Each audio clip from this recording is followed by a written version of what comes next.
aí, todo mundo bem? Espero que sim. Preparados para mais uma aulinha de interpretação de texto? Vamos lá? Primeira dica que eu te dou, já pega todas as suas anotações, nós vamos dar continuidade à nossa linha de raciocínio da nossa aula anterior, ok? Então hoje a gente vai ter um momento de revisão da aula anterior e nós vamos dar continuidade a esse processo. Então eu coloquei como título, então, tipologia textual, ok? Por que tipologia? Porque eu quero te mostrar que dentro dessa constituição, ok? É nada mais do que toda a nossa análise, certo? Em todas as nossas aulas, o ato de você pegar um texto e interpretá-lo, nós estamos analisando o que está dentro disso daí, da própria tipologia textual, ok? Do tipo desse texto, tudo bem? E acima de tudo, o que é super importante é a gente entender essa estrutura de elaboração dessas tipologias textuais, ok? Então, já falei demais nesse comecinho, pega suas anotações e segue comigo, vamos lá? Tipologia textual, e você deve estar se perguntando, Valéria, tipologia é aquilo que eu tenho como aquele modelo tradicional, a descrição, narração e a dissertação? Você tá certo, olha lá. Quando se fala em tipos de texto, normalmente nos limitamos ao enfoque tradicional, ok? A descrição, a narração, a dissertação. Agora, isso é tido como um modelo tradicional, tudo bem? Eu quero te mostrar então que os tipos de texto eles funcionam como modos de organização limitados, ok? Acima de tudo, os gêneros, olha isso, gêneros textuais são os chamados textos materializados, encontrados em nosso cotidiano. A gente vive isso, compõe isso, né, trabalha com a questão das próprias produções textuais em cima disso. O que eu quero que você relembre e já faça o seu mapinha mental era o seguinte: tipologia textual já puxa as suas setinhas, que eu tenho a descrição, a narração e a dissertação. Fechamos. Olha o próximo.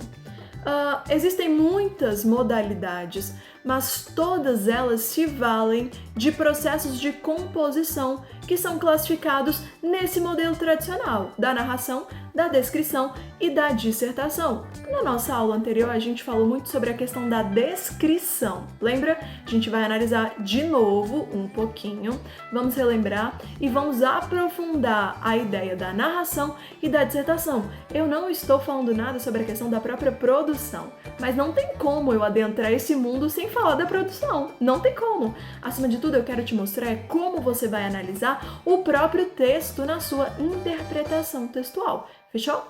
E aí, então, conhecer a estrutura dos textos possibilita compreender com mais clareza a realidade e encontrar melhor a forma de expressão. Acabou! Eu quero te mostrar exatamente isso, que quando você entende, quando você saca sobre as próprias estruturas de cada um, gente, corre pro abraço. Por quê? Porque é muito mais fácil de você ter a interpretação e a compreensão desses modelos de texto, ok? Descrição. Vamos relembrar rapidamente. Revisão. Uma descrição consiste em uma enumeração de parâmetros quantitativos e qualitativos. Lembra que você está citando sobre algo que a pessoa, às vezes, ela não está vendo e você precisa ser o autor dessa descrição para que ela assim compreenda do que você está falando? Então, inclui distinções sutis, úteis para distinguir, né, a questão das coisas. Caracteriza-se por ser um retrato verbal de pessoas, objetos, animais, sentimentos, cenas, ambientes. O essencial é saber captar os traços distintivos. E, acima de tudo, você lembra que a própria descrição, ela é dividida? E aí, e se eu te perguntasse agora, quais são os tipos de descrição que nós temos? Olha aqui que eu coloquei pra você, hein? Só pra te ajudar. Objetiva e subjetiva. Objetiva, subjetiva, objetiva, subjetiva. Vamos lá, características de algo que é objetivo. Então, você literalmente precisa falar sobre algo que é fisicamente no mundo da realidade, ou seja, existente. Lembra? É algo objetivo, conciso, claro e acabou. E o subjetivo é bem diferente, ele trabalha mais com esse campo da emoção, do ser, né? Que literalmente a própria literatura trabalha muito com isso e eu comentei isso com você na aula passada. Vamos adentrar então esse novo mundo. Anota pra mim. Narração. Gente, a gente comumente produz isso, a gente faz isso daí o tempo todo, certo? Então, narrar é organizar um texto com o objetivo de expor uma sequência de fatos sequencial, reais ou imaginários. Então, olha que bacana, a própria narração, ela te dá essa liberdade de trabalhar com o mundo real ou imaginário. Cabe a quem produz isso? Você é escritor, ok? Em que personagens se movimentam num certo espaço à medida que o tempo passa. Então a gente está falando de tempo, isso é importante. Como assim do tempo? Segue-se ou uma sequência cronológica ou a quebra dessa sequência. O que é uma sequência cronológica? É você ter o início, o meio e o fim. Ou então você ter a questão dos flashbacks, né? De ter algo que está falando do presente e voltando, falando de um passado. Então, cenas, imagens do que vem ao passado. Isso cabe a quem? A quem está produzindo o texto, certo? Está pautada olha isso, verbos de ação e conectores temporais. Olha o que a tia Valéria acabou de falar para você sobre a questão dessa correlação do quê? De tempo, de uma sequência cronológica. Isso segue uma sequência temporal.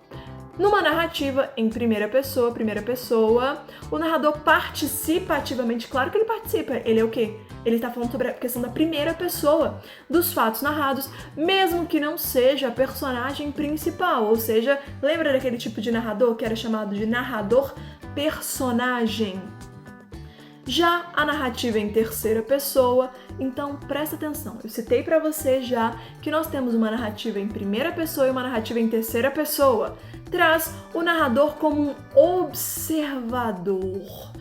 Pode até mesmo apresentar pensamentos dele, né, dos personagens e tudo mais ao decorrer do texto. Então eu citei para você sobre a questão do narrador personagem e do narrador observador, ok? O que a gente pode tirar de muito importante daí?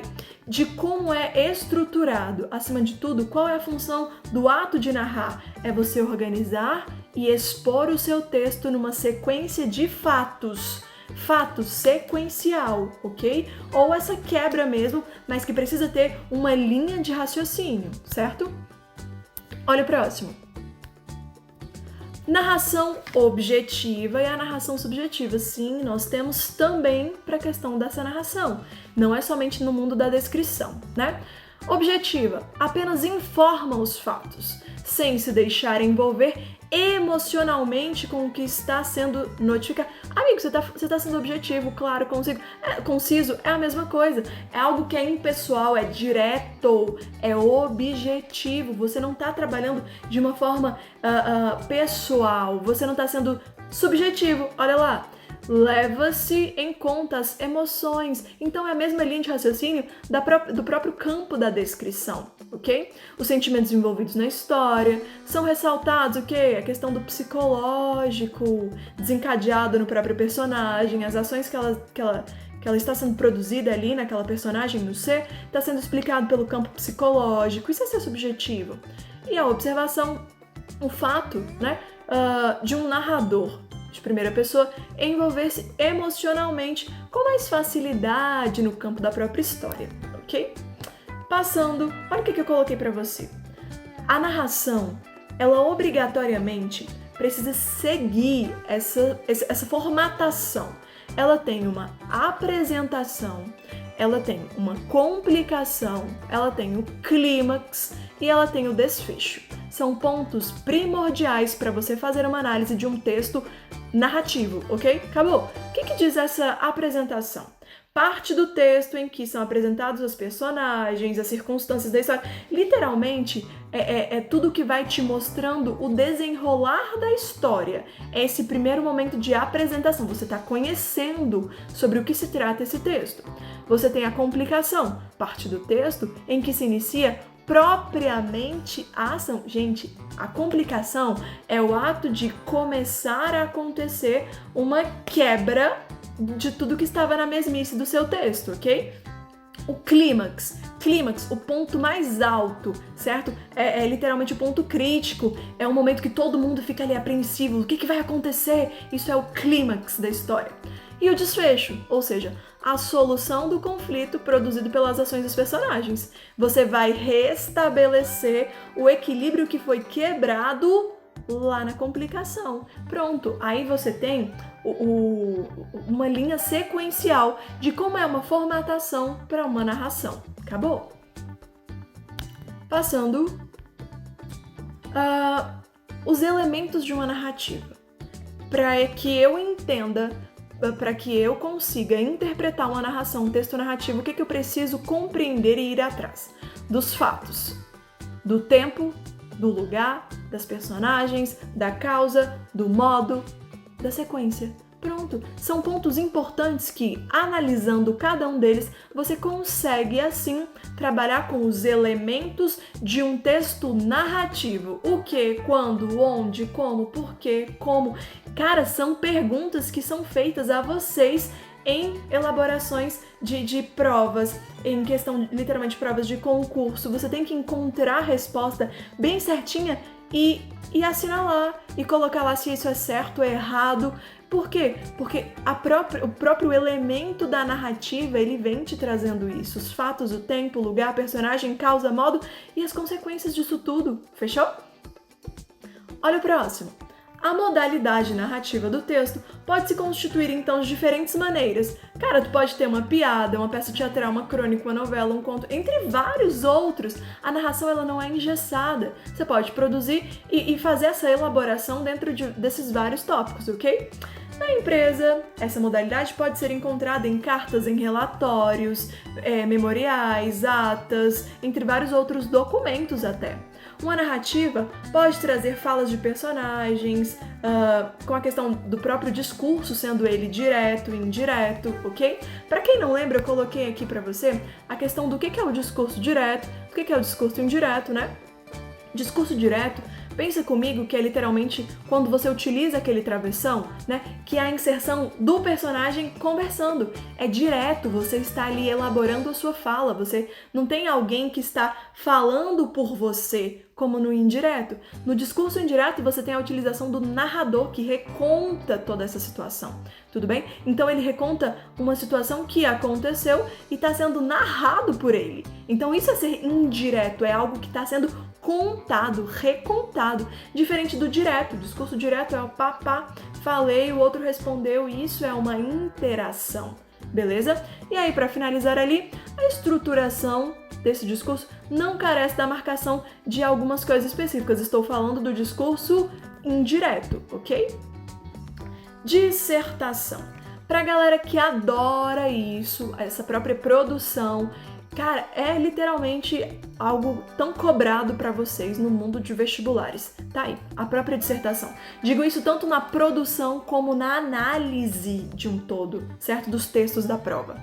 Então, como fazer, né, a própria dissertação, como expor com clareza as suas ideias, o seu ponto de vista, como argumentar de forma coerente, como organizar essa estrutura lógica, a sua introdução, o desenvolvimento, a conclusão. Isso tudo são perguntas que vêm na sua mente no ato de você pegar e analisar, né? Então, olha o passo a passo. Primeira coisa que deve ser feita é interrogar o tema. Valéria, você está explicando para eu produzir não somente para a produção, mas também para a análise de um texto dissertativo. Você precisa desses tópicos. Vai te ajudar muito a responder várias questões a respeito. Então, você precisa interrogar o tema, responder com a opinião, apresentar, né, os argumentos básicos. Então você precisa identificar onde estão esses argumentos básicos, os argumentos auxiliares, uma apresentação de um fato exemplo, uma conclusão. Você tem que saber toda essa estrutura para conseguir interpretar um texto dissertativo. É isso. Então, como é que ficaria esse esqueminha, né?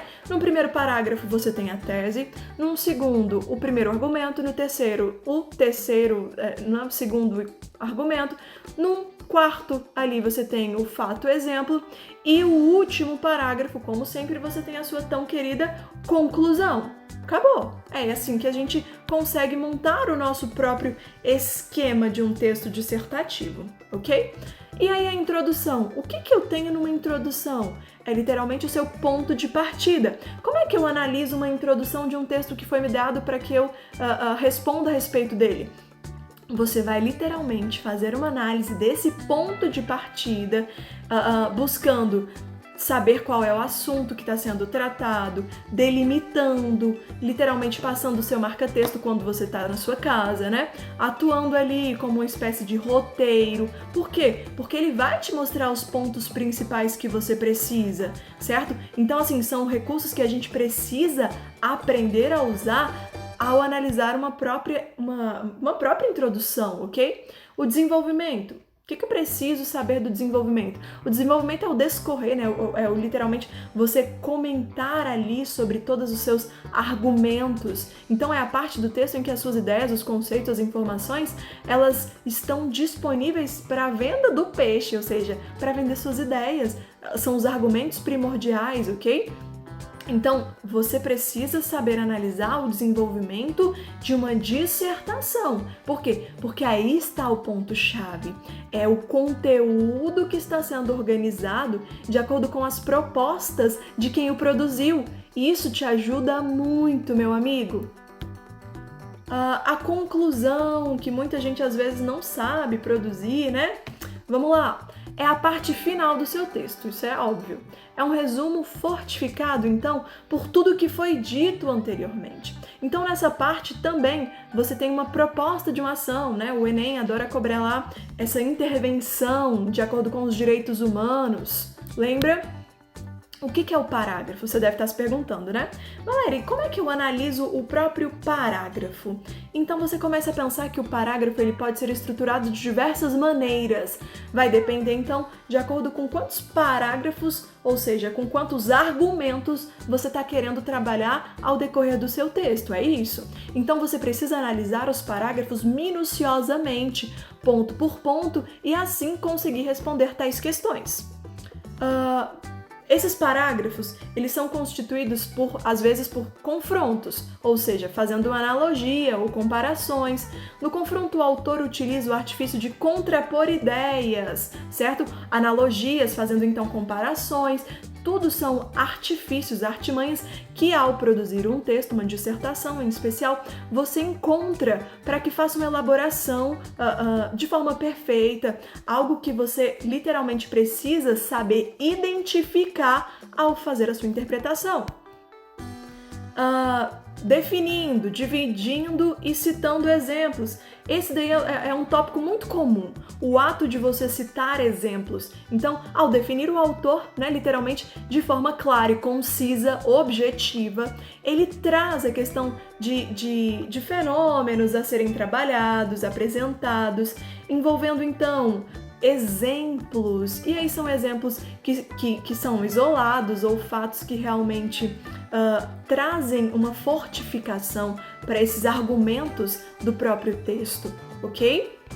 E aí nós temos mostrando a causa, o motivo, a razão, a consequência ou o efeito. Isso é na própria produção. Então, um parágrafo ele pode também trazer algo do tipo. Desenvolvendo-se, então, o parágrafo esclarecendo a causa, o motivo, a razão, bem como a consequência do efeito do tema que é dado, certo? Então, assim, a primeira dica que eu te dou é, quando a gente analisa essas tipologias textuais, você precisa saber toda essa estruturação. Amigo, te ajuda muito na parte da interpretação textual, certo? Porque ao saber toda essa estrutura básica de uma narração, de uma dissertação ou até mesmo de uma descrição, quando você pega para analisar o próprio texto, responder as questões, sendo em provas de concurso, vestibular ou nas suas provas da escola como um todo, você consegue captar partes específicas para acrescentar nas suas respostas, ok? Então, eu conto que você tenha conseguido assistir bem tranquilinho o seu vídeo, fazendo as anotações, montando seu mapa mental. Qualquer dúvida, amigo, coloca para mim aqui embaixo. Um beijo enorme para cada um de vocês. Saudades das nossas aulas, viu?